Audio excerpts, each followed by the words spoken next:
The Mitsubishi Outlander was the first plug-in hybrid SUV in the world in 2013 and the first in the US when it launched in 2018. It is also distinguished by the fact it is paired with Mitsubishi's S-AWC for off-road capability. The PHEV segment has grown since, but the Outlander is the only 7-passenger option. Kia's Sorento PHEV holds 6. The 2023 Mitsubishi Outlander PHEV has the potential to make the brand and plug-in hybrids more relevant. Mitsubishi owes its continued existence to Nissan taking a large stake in the Japanese automaker in 2016 in the wake of a fuel efficiency scandal. Mitsubishi brought its two strengths to the table: S-AWC, super all-wheel control, and its plug-in hybrid technology. Nissan and Renault were more focused on hybrids and battery electric vehicles. Nissan and Renault have not adopted Mitsubishi's PHEV technology, sticking instead with their own electrified solutions. PHEVs are seen as a bridge to full BEV. The knock against them has been twofold: not enough pure EV range, and most PHEVs are engineered to have the internal combustion engine kick in automatically when extra power is needed, even if there is still range left and the customer wants to remain in pure EV mode. The Outlander PHEV has a decent EPA-certified range of 38 miles, although on a recent test drive in Franklin, Tennessee, our SEL Premium showed an available range of as much as 42 miles.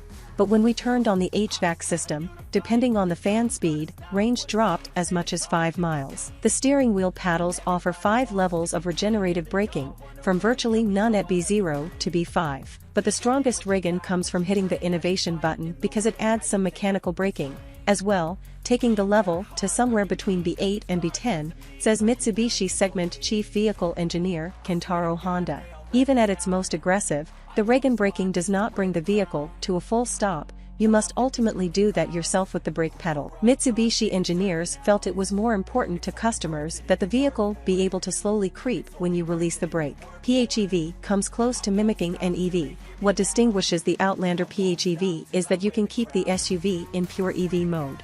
Push the EV button for a choice of normal, mix of EV and ICE, EV, pure EV, charge, engine propels the vehicle while also adding range, or hold, keeps the current state of charge until requested for use later. Putting the SUV into charge mode, when idle, will bring it up 80% in about a half hour. Putting it in charge while highway cruising could replenish it in about an hour, depending on how you drive, because the engine will be used mostly for propulsion, with some energy siphoned to the battery. Steep learning curve. The downside: the complicated engineering and choices can be confusing for the consumer to figure out what to do when. The Outlander PHEV has 2 charging options: regular 240-volt as well as the S-AWC fast charging system that is popular in Japan but not in North America. Strange choice perhaps, but the fact the SUV offers a DC fast charge option at all is noteworthy. The first generation of the Outlander PHEV was not available in North America until 2018,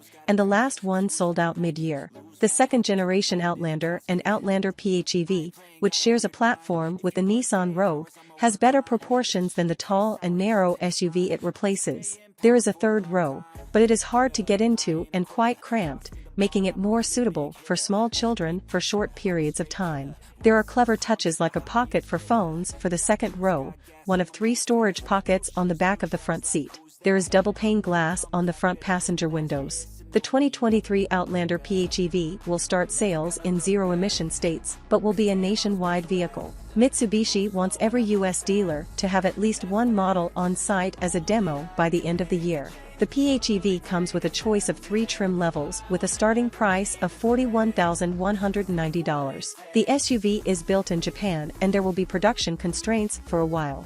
It launched first in Japan, which only sells the PHEV, in November 2021, then in Australia 2 months ago, and in the US at the end of November. Mitsubishi pulled out of the European market 18 months ago and subsequently decided to return with a rebranded Renault, so its plans are still in flux. Reinventing Mitsubishi.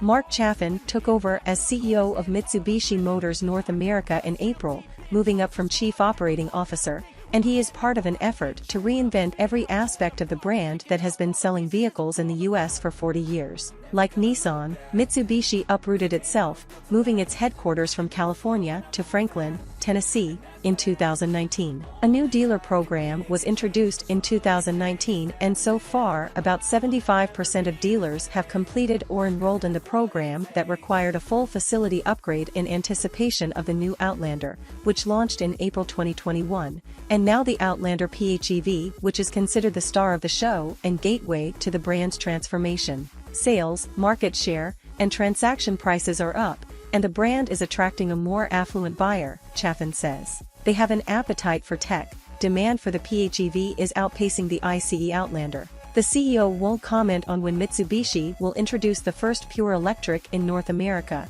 which will likely be a version of the Mitsubishi Eclipse Cross or the subcompact Outlander Sport SUV. The Mitsubishi Eclipse Cross had a redesign for the 2022 model year, and demand exceeds supply.